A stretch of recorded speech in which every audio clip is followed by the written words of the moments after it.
국토부 면적 제한 완화, 규제 모두 풀린 도시형 주택, 국민주택 면적까지 확대, 주차장 가구수 제한도 완화, 시장 침체의 정상화 시도, 세금 완화도 뒤따라야 정부가 서민과 1인 가구의 주거 환경 개선을 위해 도입한 대표적 비아파트 주택인 도시형 생활주택의 면적 제한 완화에 나섰다.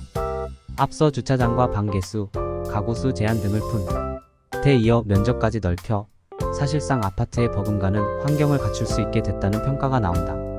업계에서는 건축과 공급 규제에서 비교적 자유로운 도시형 생활주택이 사업성까지 갖춰 향후 공급이 활성화할 것으로 보고 있다.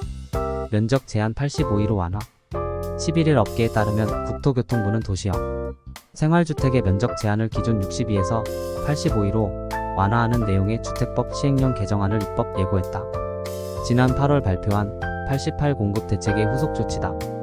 소형주택 공급 확대를 위해 도입한 도시형 생활주택의 주거 환경을 아파트 수준으로 높여 수요 진작에 나서겠다는 보관이다.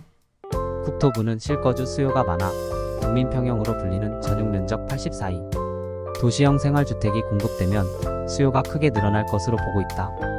국토부 관계자는 앞으로 도시형 생활주택의 환경이 아파트 수준으로 높아지고 공급도 확대될 것이라며 이번 개정안이 시행되면 도시형 생활주택에 적용된 모든 규제가 완화되는 셈이라고 설명했다. 정부는 앞서 침체한 도시형 생활주택 시장 회복을 위해 주요 규제를 순차적으로 풀었다.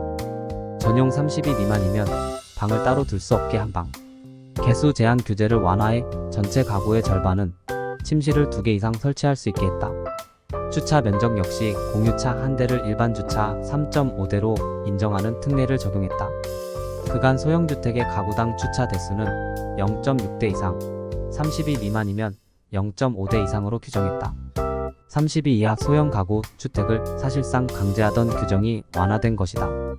다만 정부가 약속한 규제 완화 중 가구수 제한은 법률 개정이 필요하다. 기존 300가구 미만만 허용하는 공급 규정을 아예 폐지하는 내용이다. 비아파트 대책 속도전. 정부가 중형 크기의 도시형 생활주택 공급에 나선 것은 침체한 시장을 회복시켜 도심 내 주택 공급을 늘리기 위해서다. 도시형 생활주택은 2009년 도입 당시 12인 가구를 겨냥해 소형 가구 위주로 공급이 제한됐다. 12인 가구조차 너무 작다는 이유로 도시형 생활주택을 외면했다. 여기에 주택수에 포함되며 세부담이 늘어나는 등 수요자의 외면이 길어졌고 도입 취지가 무색하게 공급이 크게 줄었다. 국토부에 따르면 2021년 전국 42,283가구에 달하던 도시형 생활주택 인허가 실적은 2022년 3214가구, 지난해 6,829가구로 줄었다. 올해도 9월까지 누적 인허가 실적이 3,314가구에 그쳤다. 그마저도 수요가 없어 지난해 평균 청약 경쟁률 1.04대 1로 서울에서도 미분양 단지가 속출했다. 올해 분양에 나선 서울 우남 W 컨템포 287과 인천 온누리 정원 1단지는 수도권임에도 미달을 기록했다. 정부가 도시형 생활주택의 사업성을 높이자 업계에선 시장 회복에 대한 기대가 크다. 특히 전용 85 이하 수도권 비아파트의 공시가격이 5억 원 이하라면 구입하더라도 향후 아파트 청약 때 무주택자 자격을 유지할 수 있기 때문에 수요가 크게 늘어날 것이란 전망이 나온다.